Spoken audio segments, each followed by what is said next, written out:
Y'all, welcome back to Kentucky Fried Wargaming. We're two guys who are qualified to talk about anything, so to talk about a game with hard math and chance. I'm Joe. And I'm Chuck. And today we are coming back to fulfill a promise that we gave y'all before the holiday season. And that is that we were going to circle back on the Nords and Wadroon reworks after we had gotten a chance to personally play the ever-loving crap out of them. With a... Yeah, prophecy fulfilled. Yes. We have to carry our great-great-grandmother, Madame Zeroni. Well, our great-great-grandfather had to carry Madame Zeroni up the mountain, blah, blah, blah, blah. And now we have to do this for our grandchildren, so that they are not cursed forever to dig holes in a desert. So, we're going to talk about it. If you haven't watched the last episode we put out, it was Wadroon, where we followed up on how we feel about the Wadroon after having played them a whole lot. How we felt like that faction rework has shook out compared to our initial impressions. This week, going to be the same, but for Nords. And overall, the TLDR, if you just want the quick hitter, is I think the Nords rework good. Has more problems than Wadroon, but maybe not all their fault. Maybe more of it is game stuff than just the Nords rework itself. We'll get into it. Yep. First, hobby time and games played. John, what you been up to? I know. A lot. Yep. Played 4 games of Middle-earth strategy battle game. Yeah, we did. I've played multiple games of Infinity. I've played multiple games of Conquest. I helped Mark with some Adepticon stuff by playing Filthy Wadroon. Wadroon Filthy. Yes. I played... What else I played? I played Age of Sigmar. Played a lot of Age of Sigmar. Played 2 games of Age of Sigmar in the last, 2 weeks. Played a game of 40k in the last 2 weeks. I played a lot of games in the last couple weeks. I've played, a solid, 20 to 25 games, 5 or 6 different systems in the last, 3 weeks. It's been a busy couple of weeks. It's a good problem to have. Yeah. Hobby-wise, I have done a lot of building of models. I've done some painting. Painted some Infinity. Built some Middle-earth strategy battle game. Built some Conquest, actually. Yeah, I built some Conquest. I did not paint any Conquest. Built some more Infinity.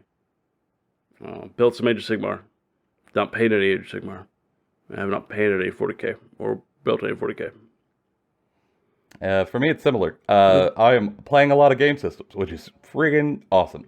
It's one of the things we talked about that we were looking forward to this year is playing more game systems. And for me, at least so far, it's similar. I'm playing a ton of them. I've played, since we last recorded, I've played Blood Bowl. I've played multiple games of Necromunda. I've played multiple games of Infinity. I've started learning and played 4-ish games of Middle-earth strategy battle game now, which I am just adoring. It's been great. And I've played some 40k. Yeah, it's been a time. Hobby-wise, it's been a lot of stuff to support that. So I've built some Infinity minis to try to get ready for those Infinity matches. I've been hobbying up and doing some converting on the Necromunda army, so my gang, the Beasts of Burden, look right. Because I can't just go in there with raw, regular minis. So I've been trying to hobby to, get up to standard for that. I've also done a ton of 3D printing and building and prepping for Lord of the Rings, the Middle-earth strategy battle game. Because I had no minis before this, and I printed my Rangers army and also painted my Rangers first, force for our 200-point playing, because I didn't want to play with unpainted minis. I at least got them all base coated. I want to go back and do highlights and stuff, but it was table appropriate. And then printed all of an evil army for a bunch of orcs so I could make a Bright Lord force. I'm going to paint everything to look like Shadows of War, Blue Hand, Orc Convert. It'll be a fun little kit. Army conversion. And then I made basically an entire elf army for John and 3D printed all of that. Rivendell, Lord Elrond. Time of Elfis now. Elrond! Cool! That was really what our last game taught us. Also, magic, a little weird. I think we might just be missing something. But, nonetheless, also I got some eagles. I gotta get prepped for plates and whatnot. It's a lot of hobby. It's a lot of games. But I like that. I really do. I there are times where like, okay, maybe I wish these would spread out a little, but there's at no point where I'm like, I want to play less games. No, that's great. In particular, I simply wish for more time. Yeah. I wish there was a bigger plate so I could put all of this on there. Yeah. Mm-hmm. That's really it. Yeah, I don't think having it on is the issue. I just wish I had more. In particular, the Middle Earth strategy battle game, like we did learner games with our buddy Tanner and his friend Alex, where we like just figured out the game, and we did one battle that was just impeccable, with like a combined force of defenders of Osgiliath plus Rivendell plus the Rangers of Numenor, all together fighting, each of us bringing 200 points, and then our buddy Tanner brought 600 points of Urukai to come stomp our faces. And it was a glorious holler brawl of us defending against these super tough Urukai beefcakes before trying to run in and melee to push them off the objective. So good. So fun. So flavorful. And just having a ball with it. And if anything, like I am rabid to play more Middle Earth strategy battle game and more Necromunda. Like I'm having a lot of fun with those two systems in particular. Mm-hmm. Necromunda, I am officially going to be joining soon because I now have the Ash Wastes. Yeah, you do. Just came out and this the week. Ash Wastes boxes. Yes. So I'm reading on lore for that, and I'm getting that gang ready. But I got a couple months before I have to have that ready for the new campaign, so I can take my time a little bit, which is a pleasant surprise. Yeah, also, the Arbiter is going to have to look at rules and how they're going to do house stuff to implement it, but that'll be fine.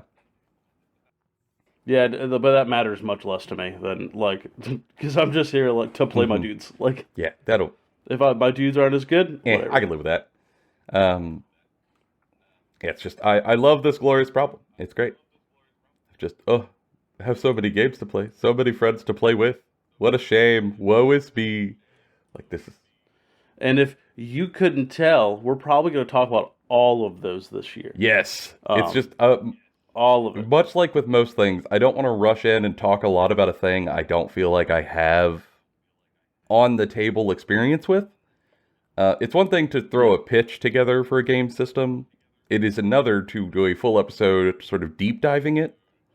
And if I don't have the prerequisite experience before doing that, it feels dishonest. So I would rather wait to talk about those when we get to like MESBG or Infinity or Necromunda until we really got a lot of reps. Or even something like, this game we're talking about today, Conquest, like, we had a lot of takes on the initial, like, read through, right? And a lot of times I will read stuff about different armies, and then when it comes time to actually playing it and seeing how it works on the table practically, it's very different from what we initially thought. Or just read, right? There's a very big difference between... yes, I theoretically understand the math behind all of this, and then trying to put that math into practice. Yeah, it's a thing. Which is why we wanted to wait to do this episode about Nords until we had played a lot of Nords. Because everything else we had read, we had maybe played 1 or 2 games before we did our first impressions episode, but it wasn't time to really get to grips with it and put it through its paces, to put it against multiple factions and against different list types. Like, it was the most off the dome, I know only a little inferences. Here is my bad take 101. Here is my least supported takes. Now, we could come back and talk about it with some specificity, having played it a lot. And I have played New Nords a lot. Somewhere between a dozen and 20 games of New Nords, I would guess. You've played more than that, but I don't know. Some of them start to blur, but it's a lot. I think you need to just stop counting. Like, stop referencing how many games you've played. It's a lot. Well, it's just to try to support my arguments of here's the range, and I'd rather undercount than overcount because I don't want to oversell the knowledge. I'm gonna lay it out for all y'all, right? We know enough to be dangerous on the internet, but not enough that we are gonna be able to tell you how to make a list that's gonna let you like win your local GT. Like, we're not gonna. What we're here to get you ready to like play this game with your buds with at your local shop and have a great time. But we're not here to tell you the very minute detail, like minutia decisions that are gonna have you take a list from like a 2-1 to a 3-0 all time. Also, because most of the time in Conquest, it's less about the list and how you play it. So There's some lists that's less true, but that's another episode. we'll talk about that later. But overall, New Nords, played a lot of it. What do we think? And for me, it was almost kind of hard to structure this episode because largely my opinions on New Nords are not sort of like spicy or like, ooh, this is going to be a take that people are going to flock to for how wild it is, off the wall. This is like a level 2 tikka masala from the... No, this is just like, John was like, Joe, how do you feel about New Nords? I'm like, well, it's cool. It's cool. Compared to where we were before, New Nords rework is good. It's a big improvement. I really didn't like where we were. I think where we are now is good. There are some challenges that I think are unique, and I do think compared to Waldroon, Nords have more challenges that got to get worked out. But the rework itself is big improvement. It is moving in the right direction, that's for damn sure. And when I look at this and ask myself the core question of like, do I think this rework needs to get thrown out and reworked? My answer easily is no. No, it's a fine foundation. We just got to do a little massaging. Yeah, having played into a lot of Nords in different places and against different people, I think a lot of the stuff with Nords currently that feels odd are just there's a couple of like weird internal balance issues with specific units, and specific like supremacies and things, right? But it is mostly that the rest of the game around it is just playing in a way that makes it hard for them to do what they want to do. And especially with some of the new stuff, like some of the new stuff that came out really was trying to play towards when the game was a little slower. And the game, not slower. Correct.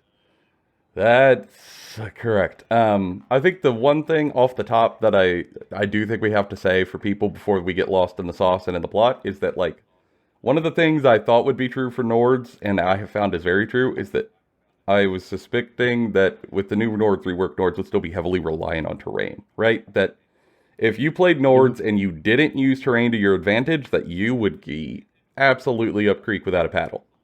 I think that is still true. I think Nords is still a faction who, like, they need to work terrain into their strategy. You need to plan around it. You need to try to leverage it against your opponent so that you can use it to help you and hurt them. And I don't think that's a bad thing.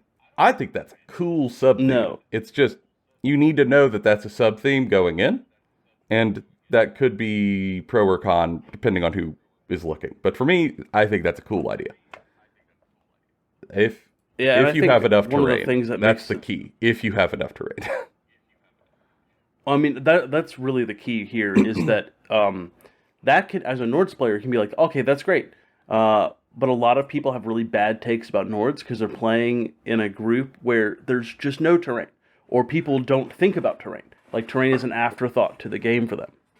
When in all actuality, like, terrain, the way we treat it and how I think it has to be treated is the third player of the game. It just is. Like, there are some other game systems in which terrain is an afterthought and no one really cares. It's just like set dressing. Here, it is not. Like, the placement of terrain in accordance to, like, what objectives and things can either make or break a game, and it can, like, not just for one faction or the other, just in general.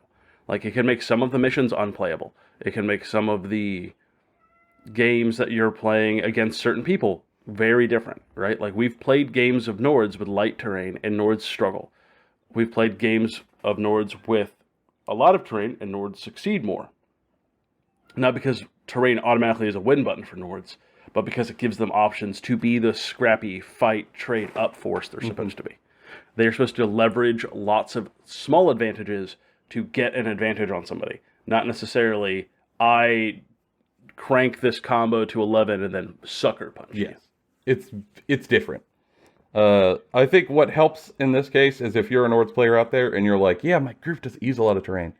Now they have written it into the rules how much terrain you should have, and that it should be impactful, that there should be forests and stuff and hindering on the table, right? It's in the rules. So now you have something to point to go to your group and say, hey guys, like if you're all just wanting to put minimum terrain at the very edges and corners of the table so you never have to deal with it, quit it. That's not what it's intended to be. Also, you're cowards. Play around the terrain. But now you do have something to lean on. It's just, that could fall into pro or con, depending on your situation. For Nords, though, I think before we get into the good stuff, we should just talk about the cons and kind of get into the meat of what we mean, that like there are challenges, but not all of it's their fault. For example, right? Like one of the core rules that we got, that's a big benefit, is that Nords, when they charge something, get a bonus to try to take an objective, including for lights. That's really cool. It's really good. And the next piece is that they get +1 resolve on the charge. So I charge into you with a unit. I get +1 resolve to try to be a little tankier now that I'm in there. And also I get +1 to scoring. Cool. It's a cool rule. I still think it's a cool rule. However, I thought that rule would be quite impactful from the initial takes, just because of how the games were working for us at the time. I have found that rule is less impactful than I thought. At least the second half is. The first part, if nothing else, it's sort of a threat piece that I set up a light in front of my opponent and go, ooh, watch out, if you toe onto the objective, I could take it. And that at least makes them think. But the +1 resolve doesn't come up as often. But it ain't because the rule terrible. It's because currently a lot of this game is rocket tag. So the +1 resolve ain't saving you. Yeah, it's a lot of trading, is a nice way of putting it, but like the rules that sort of expect you to be sitting there for a couple of turns or like doing things in a combat for a little bit are just not very good. Because you're gonna not be there. Like especially with Nords who are incentivized heavily to bring MSU. Like you're going to have MSU units, so they're either gonna knock a thing out or or get one knocked shot out. Like that's it. Yes, like that's it. I like that ties into their other rule, which is like +2 to charge if something's engaged with another unit. Like, that sounds great. And really what this ends up being most of the time is, I need to clean this up. Yeah, I've got someone into the front. We're face-to-facing with an enemy. Hey, I need someone to come into the flank and help. Great rule. Cool rule. How often do you keep something set up in front of them, though? That's currently not often. And also, especially because a lot of people are taking smaller units right now, it's hard to get those charges off because you had like the way positioning on the table works. So like it's not that this rule is bad. This rule is perfectly good and arguably super. And I still think it is. It's just the way that I don't even really think it needs to change. I don't think it should. I think that the rest of the game is just in a spot where it's less impactful currently. And so as the game changes, which it will change, the game always changes. This will probably come around to being like, ooh, look at that. These pigs get +2 to charge because my werewolves are locked in with these, 12 stanza militia, bowmen or something stupid. I can't even guess. But yes, the idea is that something will stay on the board longer. It's just currently, stuff doesn't stay. Everything is very, very fast. Things hit very, very hard that are running around. So, stuff goes off the table too quickly for this rule to set up and really do the thing as much as it was in Old Nords. when the game was a little slower. Next thing, because I'm going to leave the last two for Joe to just really hammer it, because I know what he wants to talk about here. But for me, Steel Chosen are really, really cool models. Honestly, Steel Chosen almost got me to like play God, Nords. they're dope. Because all the time I was like, oh, they're so cool. Those dudes are, they're so ready. And they are tragically one of the worst units in the faction doing what every unit in the faction is trying to do. It is not that they are a bad concept, right? Like, conceptually, Steel Chosen are an amazing idea. But they did change from their old sort of previewed rules of being like a tough unit for Nords that had like higher defense for Nords and like a grinding unit basically to just another glass cannon. Like they're another high damage output but sort of paper unit in an army full of those in lights, mediums, and heavy variants. Like so the benefit that Steel Chosen have is that they can go into the Cunning Gear warband as like mainstay. Okay. Why? Like there's a lot of questions of like, well, what are they doing here, right? They don't do more damage than other people. They don't do more flexible damage than other people. And they're not tougher. And they're less mobile than things like pigs. And so why? Also more expensive. Yeah. Like at this point, what is the unit doing internally? It's very clearly like a unit that has like a wonderful representation of model. It has a wonderful like idea for what it could be doing, but it just happens to be sitting in an army where it does a bunch of this, right? This unit is amazing in other factions. Like if you took Steel Chosen out of this and shoved it somewhere else, it'd do great. But as they currently stand, you're paying a lot of points for a thing that's probably just going to get rocket tagged off pretty easy and is hard to like set up a good charge for. Yeah, I find that like I've played them quite a bit because I just like the model so much. I bought them off the rip, so like of course I was going to play them quite a bit. I just wanted to try the new thing, and I find that they are good blenders. Like they're a great Beyblade of rum rum rum rum. Get in there, blender blender blender. But that's a lot of things. Like it has no defense, it dies to a sneeze, and it hits hard. Okay, are you talking about Steel Chosen? Are you talking about Ulfindar? Are you talking about Berserkers? Are you talking about Werewolves? Are you talking about Fenrir Beast Pack? Are you talking about Raiders? Are you talking about Oogers? Like, there's a lot of units in Nords that just already do this idea of I have no armor, I hit real hard, and I move at 6 inches. And if you don't do something a little different than that, you just sort of get pushed out. And for Steel Chosen, I think that's kind of what has happened to them. It's just a shame. I do think it's fixable, though, is the key. That, like, we could just give them a different role in the army that isn't the same as so many other units' roles. We could make them a cool grind duel unit. Like, that could be their thing. They have a bunch of combat tricks to be able to sit there and actually have a little expensive elite anvil. Cool.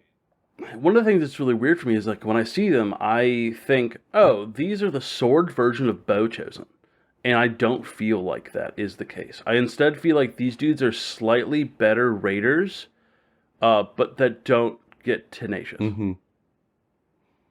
Which, like, kind of makes them go, What am I? Yeah, I don't know. What? Like, so, like, if there's probably a way to give them, like, flawless strikes or something that, like, makes them these super cool unit, like the super cool unit, that sort of like wades into something, whether it's in terrain or not, and just goes, I don't care what your armor is. I don't care what you are. I'm fighting you to the death. I think that would be super cool. Yes. It's just, yeah, I got it. You got to make them beefier. Like, I think that is the thing. Is if you want them to be different than everything else, the thing to do isn't to crank their damage to 11 and keep them a glass cannon. Make them beefier. Somehow. There's a lot of ways to do that. You could play with wounds, you could play with armor, you could play with rules that make your enemy reroll ones or something. Like, there's a lot of ways you could combine things to get them beefier. But I think doing that and keeping them a cool tech piece is the way. But that's fixable over time. Minis are eternal, though, and the minis are gorgeous. So we'll figure this thing out. The minis are gorgeous. The minis are gorgeous. And I will say, Parabellum as a company love to make stuff interesting. Like, I can't tell you how many times, like, new rules updates come out, and they're like, hey, this thing wasn't nearly as interesting. We're going to make it more interesting. And that's just refreshing. So, like, I have faith it will happen. And if you are a Steel Chosen enjoyer, fear not, that your time will come. It will be great. But now we're going to go on to the next two things. And the first one is going to be something near and dear to Joe's heart, and that is the big My bowl. colossal lads. Because I'm going to be honest with y'all. Okay. We talked about this before. If you know, I'm a big lad enjoyer. Okay. I'm here for colossal monsters. All right. Huge dudes. 1-1 in Loves Game huge of Thrones was the coolest character, and I will be taking no notes. So I badly wanted Jotnar to be more viable, because in Old Nords, God, they had a lot of issues. So then, with the new release, we got the cider, which was really exciting, right? And I badly wanted to test them. And I, in all the new Nords list, have yet to take a Nords list that didn't bring at least one Jotnar of some sort. I mean, hell, I just recently went to a competitive level tournament and still brought an Ice Jotnar in my list just because I had a nicely painted Ice Jotnar and I like him. So, like, I have really pushed to try to test these heavies to see if I can make them work. And it isn't that I play them and go, these are terrible. It's a little more nuanced. Like, they're odd. They're odd. Yeah, like, They hit good. Mountain Jotnar is a great model when it can get there. Like, when it can hit the table. It's great. Ice Jotnar does a lot of cool stuff. Sea Jotnar exists, that's for sure. The Jotnar Cider was cooler when he was a medium, but as a heavy is a little lackluster. But he's neat. Like, he does some stuff. Mountain Jotnar, I like. I like him quite a bit because he's cheaper. He's a good, like, solo operator off on his own, pushing some point for me. Cleave 2, hard 1. Hard 1. Drop the weight, please. Expect. Hard 1. So they're not just outright terrible or anything. They're not like Steel Chosen where I go, what do you do? Because I do see what the Jotnar do. Yeah, they do stuff. It's just justifying one I could do and I could make work, but it is really hard to try to do the cider thing and bring multiple Jotnars with the cider to make him feel worth it. But I don't think that's necessarily because the Nord rework bad. I think the game has just become so incredibly fast that the idea of bringing a warband of 3 heavies, like a cider, a Mountain Jotnar, and then bringing him to be able to bring an Ice Jotnar, who's restricted. Like, the idea of bringing that warband just doesn't work currently because things are so quickly on the board and the game ends so early. Like, it is not uncommon to have, like, the enemy's whole army on the board almost turn 2 and pushing up into your face already by end of 2. And your ice, like, your Jotnars won't even get to roll to come on until turn 3. And, you're going to auto-pick one of them. The other 2, if you get lucky and roll a 1 or 2, you might get 1. You often won't get either. So they're not coming on until turn 4 or 5. And I'm just finding that the game's usually over by then. Like, they showed up too late to the dance. It's sad. And there's an obvious solution that I think a lot of people go to, which is like, make them mediums or give them flank. Don't do that. No, bad take.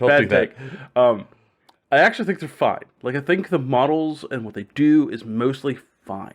There's just the game will eventually slow down because I don't think this is sustainable, right? When that happens, you will probably see more of them, right? Because I do think the opposite can be true. If you made, like, a Mountain Jotnar a medium, and you made a Jotnar Cider a medium, and you made them capable of coming in on turn 2, you've now just kept the game fast, and now also given Nords the ability to shove giants into people's faces turn 2. Like, and that's just fat. Like, as cool as that sounds, that's also still just fast, right?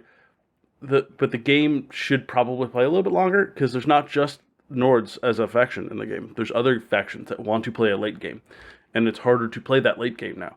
And I think this version of Nords, right, is the late game Nords. The Jotnar is late game Nords.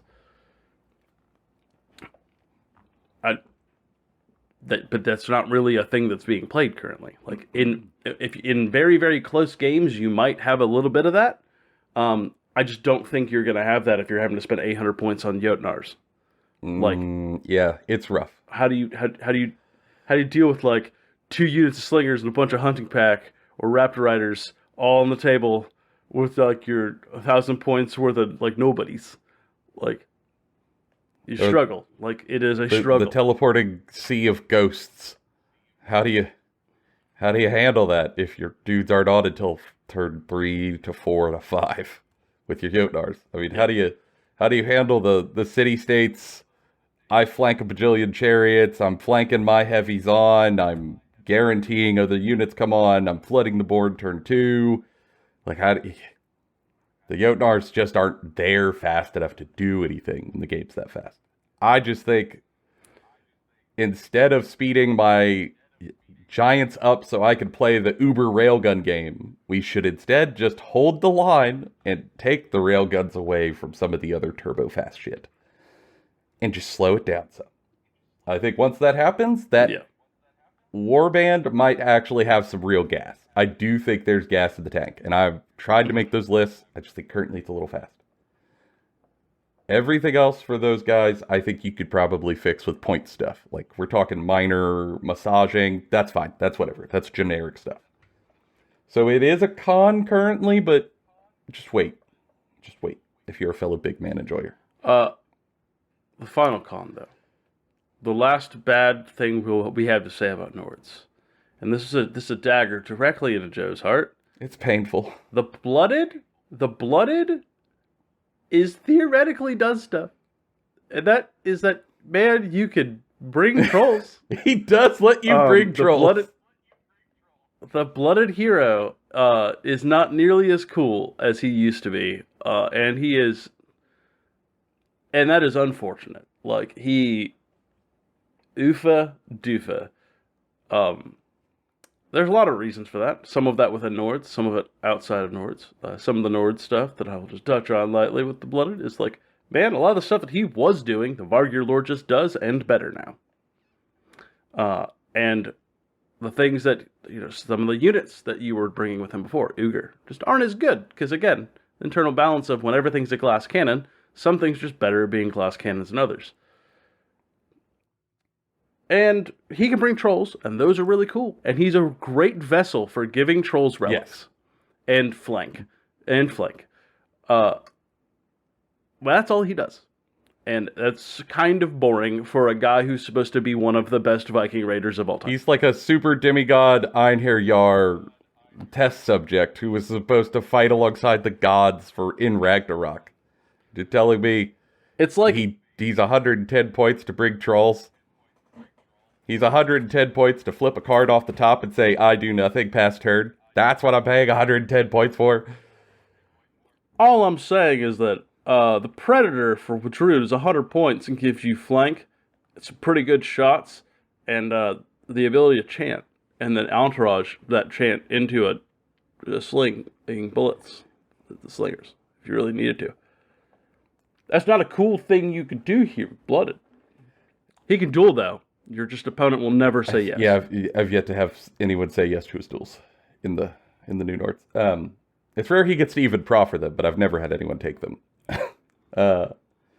Yeah, Blooded is really underwhelming. I keep taking him and keep trying to make him work, but he is underwhelming. He is a good vessel for relics, which I do think on the whole in Nords are actually quite good. Like, I do think there's gas in the upgrade tank. Good job, Nords relics.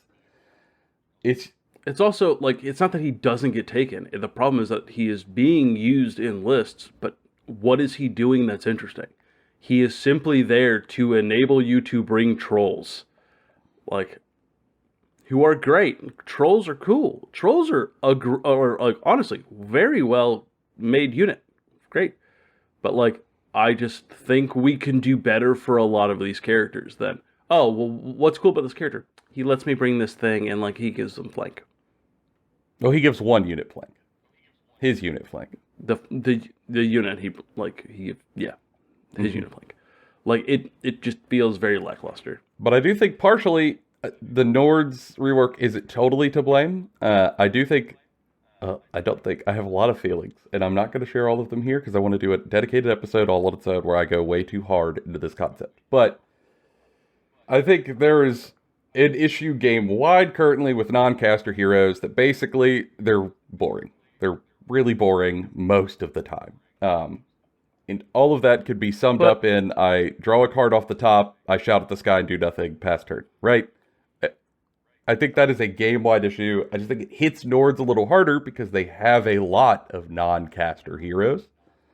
So the concentration of your interacting with that is more often. It's just that in other factions, sometimes those non-caster heroes have secondary buffs, kind of like the Vargir Lord does, he does cool stuff to his warband. Blooded doesn't have that as a way to sort of blunt that loss. And also, you've got some other things like in city states where some of those heroes who aren't casters, when they turn, they activate a buff. Even if that buff isn't always relevant, they can do a thing when they turn. And I think it does lead to some things not feeling great. Like, for instance, with Rune, their heroes don't do that, but their heroes all do chant. So they're doing a thing. And technically every card can be used to delay. But the difference between I have to delay and I can delay as an option to do with a card are two very different things. From not necessarily a mechanical sense, but in a vibe when playing a game sense. I also would argue mechanically it is, as well. In one, yes, you get a decision that's strategic. In another, you have no decision. There is only one purpose, delay. And the other, it is, I can use this to maximize buff, or I could use this to delay. Decisions. But that will be an episode all on its own. But overall, my poor Blooded. He's really just like an officer attachment. At least that's what he feels like currently. It's a shame. We could do better. But now we get into pros. Someone who's a non-caster hero that does feel cool. Into the pros. First off the top, Kunin gear. Much improved. Much improved. Because before, the Kunin gear was just attacks. Like, you took the Kunin gear to take the Ice Jotnar. That was the only reason you ever took a Kunin gear. And Bow Chosen. That's true. So, Kuni now has the ability to essentially, at the start of the game, select a sort of raider type. And it's at the start of the game, not at list building, where he can pick a sort of trick that he can give to the unit that he is in, or to other chosen units anywhere on the table, which gives them a passive buff that are pretty cool. And you got some good options there. I think currently that feels less impactful. Again, not necessarily because his rule is bad, but because of the game being so fast, those things that are sort of investing in the long term feel underwhelming. But I do think that could change over time, and then Kunin Gear's ability is very cool. Yeah, it is a point to sort of discuss here with this, and why it is a pro and not a con, is that this is actually great design. Like, the entirety of this is great. Like, there's a lot of decisions in here. There's a lot of flexibility. This allows you to play the same list into multiple people and, like, change a little part of how the list works to fit that new environment, right? After you've seen what the table looks like and everything else, right? Like, that's super cool. All of that's so great. Reactive.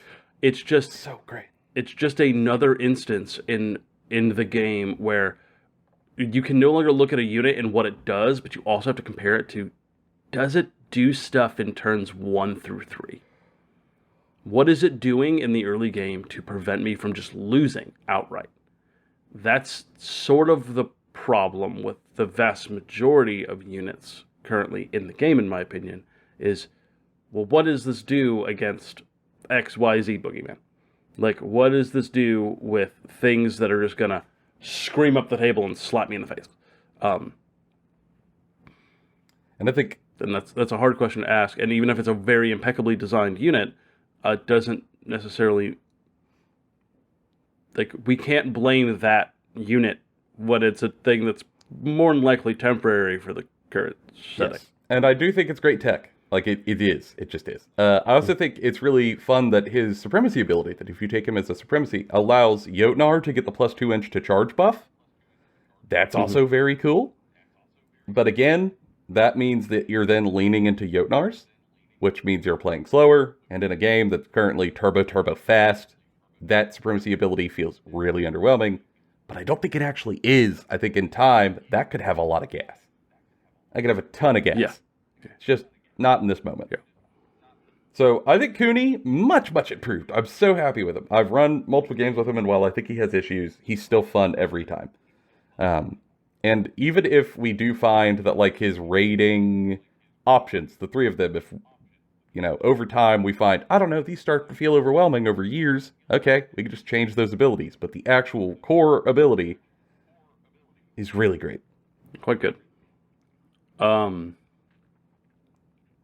Next up is the Volva. Yes. This is, we got to this point, and I just typed, Volva good. Yeah. Volva good. Volva good. Good spells. Supremacy, super fun, interactive. Wonderful. Also, great passive ability in the Supremacy of giving bonuses to evasion. Options in the unit is one of the only things that are negative is its warband options, which are basically Valkyries and Raiders. Unfortunate. But buffs a bunch of other stuff, so it's okay. Like, yes. Overall, great. I like it. The Volva list creates a very fun all-comers list that can do a bunch of different stuff. It's very interesting. Good. Yeah. I think that is the thing I would push, like, new Nords players to probably start with, is pick up a Volva, pick up either a unit of Raiders or Valkyries, depending on which ones you like. Currently, if you're looking for what's better, Raiders are better. But you can just either work. I've really had some luck with the Valks just because it's more flavorful. But I get it. Yeah. Yeah. And, like, it's a great start to, like, a list. Like, what do you I find the Volva is a great all-comer because, like, the +1 to evasion is just so helpful on a lot of units that would otherwise be made of dust or glass. So now at least they get a little bit of help. And also her spells are a really nice flexible pool that she could use to, like, buff a unit for defense or for offense or to try to do some tricks, to do a little healing. You got a lot of choices that usually between all of those spells, you'll find something that has a help. And I like that. Just Volva, very good. She's the warlord I've actually settled on and been playing in my recent iterations. And then onward to the next time, the Howling at the Moon, Aroo! The New Boy, the Vargir Lord. Blooded but good. Blooded but great. Vargir Lord fucks. What does this dude do? Let's see. He brings pigs and werewolves and Fenrir and gives them all flurry. Hell yeah. That's I awesome. love that. That's so cool. His supremacy, neat. Volva, generally better. But because all the stuff he took now gets +1 evasion. That's quite fun. Yeah, so Volva supremacy is a blunder. with his stuff. Oh, good. He is a blunder. He does the blunder stuff just like that. I believe he also has forward force, so he gives stuff flank. That's the unit he's in. Flank. Yeah, that's quite good. And probably the best new unit that came out for Nords in the rework is the Golter Beast. Oh my god, I am vindicated. I love them pigs. The pigs are good. Pigs are good. And so he makes pigs even better, right? And so now your pigs are going to have flurry. And your pigs can move, charge clash, and do a bunch of impacts. The Vargir Lord can either go in werewolves, pigs, he can go in Fenrir, he can go anywhere. It'll have a great time. Like, there's a bunch of stuff that the Vargir Lord does. And so if you're a person who looks at Nords and goes, yeah, Raiders are cool. I kind of like Vikings. That was neat. Vinland Saga's a cool manga. But you saw the cool pigs and the werewolves and the giants. You're like, ooh. This is your Bring guy. this guy. Like, this is the guy. I've never left home without him, and I have not regretted it once. Not once. He's so cool. He's so cool. He's also quite killy. Like, he's like he's more killy than you'd expect him to be. Like he can take a unit of werewolves, which like a 3-man unit of werewolves is a little scary, but it's not like, man, I really got to deal with that. You're like, I have to throw something there, and then if there's a Vargir Lord, you're like, all right, I'm in trouble, here, motherfucker. I'm in trouble. Like, it's very different. I've also found the way I've been using him and having a friggin' ball is in a list where I'm trying to like go hog wild, and I take him in a warband that is 2 units of pigs and a unit of werewolves, and then he has the upgrade where every half-blood unit in his warband keeps their impacts when running through hindering terrain, and then Quite good. I use them as a incredibly mobile pressure threat piece. Of like, yeah, it's great. These pigs go up, they set in the forest, and they stare out of them at you. And if you come near these trees, I'm gonna jump out and beat you to death. I'm gonna trample you under hoof. And I'm gonna be honest, that is like the most Nords flavor-wise thing the faction does. Like when all of that happens on the table, you're like, that actually checks out. Like this all makes sense. Totally. 110%. It feels right. Like, you could come over here and try to jump me quick. in the trees, but you're going to be fighting at a lot of disadvantages. I'm going to not be. And I can especially see that being super powerful if the game starts to shift to be a little bit less fast, and then all of a sudden the pigs can now be these threat pieces that for like setting up a Jotnar list, where like you basically create a defense system to then have the Jotnars come in after, where you're just threat projecting to keep people from doing things, and then punishing them if they make bad choices, and then throwing in haymakers with Jotnars. Like, that would be a super fun list, and I can't wait to see some of that stuff sort of come out. And like, for me, that's one of the biggest pros of Nords, is that I'm looking at this faction and going, there's a ton of stuff here. There's a ton of stuff here that's going to evolve with the changes to the game that will come eventually. And so there's a lot of lists that are probably just going to organically sprout from this rework. Yeah. There's a lot of rules here that can allow just new stuff to come out of nowhere that you don't expect currently, because the current sort of place the game's at is turbo fast gun. Now it can change, right? It can move around. So you're like, there's a lot of flexibility in this rework. And in some ways, I think that is a better rework than Wadrun, right? Like there is more variability. One of the problems with the Wadrun is that there's an internal balance. You have the cranked super good stuff, but then everything else is just like, well, what are you doing? Well, why do you exist? Like, what does this do? Here though, like, everything sort of does something. There's a couple of units that are like, oh, well, what are you doing? But that's fixable. Like, that's impending. Like the Skill Chosen is a good example. Like, okay, currently they do the same thing as a bunch of other stuff. We can work on them. Yeah, like Bow Chosen, right? You're not seeing a ton of Bow Chosen, but they're so good. I still am on the Bow Chosen train. Yeah. I don't think bringing a ton is a good idea. I only bring 1 unit, but I think 1 is enough most of the time to do their job. Yeah. Right? Like, Raiders are cool. Ulfenjar are cool. Like, there's gas here. It's just the game has to shift a little. Bearsarks, cool. Like, and for me, that it's the same for the Cider, right? Like, the Cider Warband, currently not good. People aren't going to be playing it because, again, 700 points of Jotnar coming on turn 3 to 5 is got to get there when the game's over. But I do think there's gas in that tank that is going to pop up. Like, Cider Warband, once the game's a little slower, could be incredible. You're going to have to play it very carefully, because with big models, if you miss position, you are doomed. But it's going to be a really cool list style. And I do think it's going to be fun as all hell once it's here. Them running an Akuni list, so they get the buff. You have a Vargir Lord over there, giving his little unit all the buffs they need. The Kunin Gears bringing in the Chosen to try to fight up to buy just a little bit of time. You got all the animals and stuff on the flanks trying to hold. And then the Jotnars come in turn 3, 4, 5 and shut the game out. Over, turns 5 to 8 as you try to fight your way through the board. That's a cool list. That's friggin' amazing. And that warband is going to be really good when that time comes. It's just not there yet, but I really like the setup. And for me, that's a big pro of Nords. Like, I think that side of your warband is going to be fun as hell. Another pro is Final. terrain. Terrain. Yes. Big one. I have a hard stance on terrain. And I'm just going to keep springing it out every time we talk about Conquest. This game is best when you actively look at your opponent and you both decide that there's a third player at this table, and that is the stuff we put on.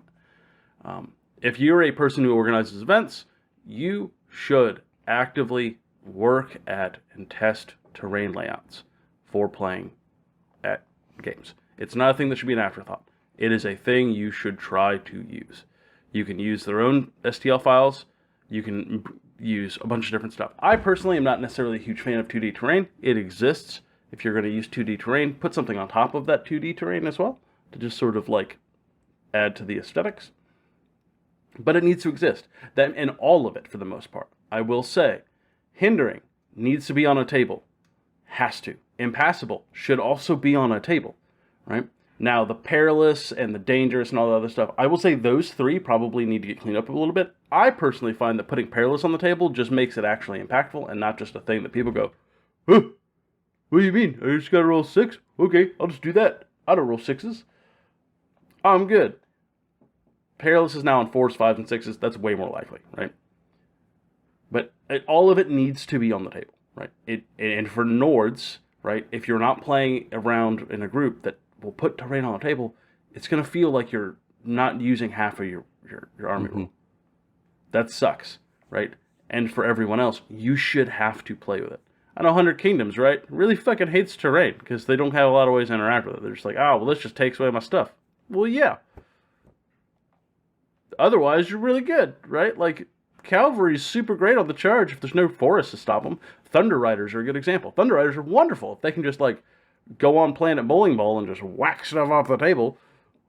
But as soon as there's forest, they're like, oh no, I have to position. What do I do? Yes, you do.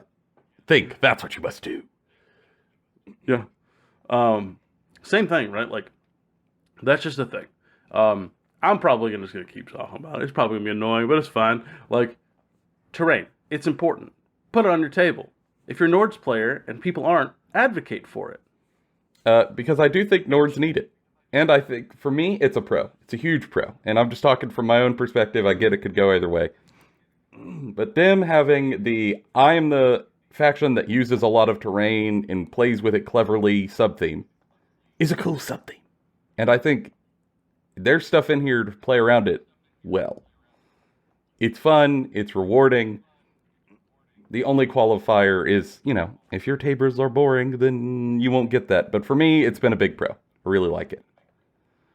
I mean, we were just talking about pigs, right? Giving the relic to the Vargur Lord that lets the pigs charge from hindering and not lose their impacts, so they can become these like bunkered pigs that are a threat missile piece, like an anti-meat missile defense system. Hell yeah. Of pigs. Like, it's very fun. Impossible if your opponent goes, I don't believe in forests. Like, sorry, I never watched Captain Planet. Deforestation only. Nothing. Like, you could remove entire like scenarios like and interactions from the game when you do that sort of stuff. So just put some force on the table, y'all. It'll be all right. It's fine. It's cool. It's cool. I understand sometimes taking little trees out of little stands can be annoying, but like it's fine. It's okay. It's cool. It's fine. Now we get to the most important part. The most important part. We have fed all of this information into our incredible algorithm for trashy enthusiasm. And our KFW certified rating for Nords, I give it a straightforward and earnest hell yeah. Hell yeah. Not quite hell yeah. It's just hell yeah. Like, it's going in the right direction. It's better than it once was. It's not as good as it could be. Some of it's not its fault. But, like, I'm excited to see where it goes for the next year before they update things again. Because I believe, if I'm remembering correctly, they said they were not going to update stuff for about a year or two. Once there's updates. Like, there'll be changes, of course. But not, like, a huge change. Unless something's, like, broken. I just don't think anything's broken here. I think this is great. It's great. I think if you're a Nords player, there's plenty of stuff for you to play with. There's plenty of ways for you to be happy. I think currently you're going to struggle to like super punch up, but that's not your fault. Yeah, Just keep I think playing. this will age more like wine than the Wadroon one. And I think if we do a little bit of work under the hood, we could get this to like a straightforward, like a nice, hell yeah, brother. Like we could get there. We could get there. Take a little time. Mm-hmm. But I think it's a good foundation. Like, I don't think we need to go back and gut this and retry again. No. I think we're in the ballpark. Doing good. Much like with much of the stuff with Conquest, like all of it is like generally pretty good. There's just a couple times where something happens, you're like, I don't know if you knew that was going to happen, but something has now occurred, and we should probably do something about that. That's pretty gross. Oops. Or something we noticed, right? It's like sometimes a rule will exist that just was a slight change that was made for something that happened a long time ago. It's weird. Like Blessed, right? Blessed isn't working in shooting attacks, and we're just like, but Wait, why though? surely that's not true, right? Surely that's not true. It's your god helping you. Why does your god not see you when arrows are incoming? Look at the rule. Oh shit. Oh, Bless doesn't work against shooting that attacks. might have.